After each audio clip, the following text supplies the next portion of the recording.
big. Yeah, sure. Like I do every Saturday night. Yeah, but like, you know, something special. You know, like for a real special occasion, something special, something nice. You want balloons or something? No, I don't want balloons or something. I'm just saying something nice. When don't I make it nice? Make something nicer. Make it yourself! Okay, Vivian, I've got to ask you, are your breasts continuing to grow? What? Vince? Why? Does have a point there, sweetie. I mean, do seem to be getting a little larger in that area. Nice, Dad. That's daughter. And this is a girl who in real life, you never let her have keys to your house, is that right? She reminded me of that recently. I never gave her keys to the house because I always wanted her to, you know, when she knocked, I would come downstairs and open the door and...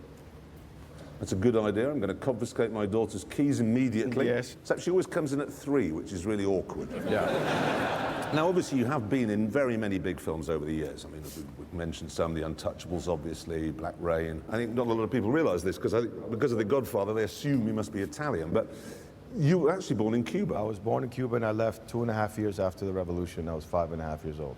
And how did you get out? How did it work?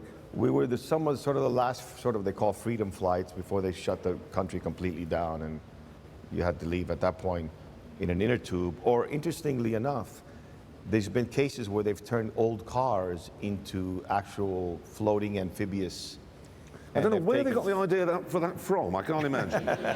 I know you guys explored that, but it's true. They have found, you know, big Buicks or flatbed trucks floating across the Florida Straits with a...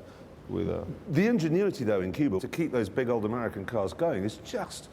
They make brake fluid out of shampoo and alcohol. Yeah, and brake pads out of asbestos. I saw a documentary of one car documentary, and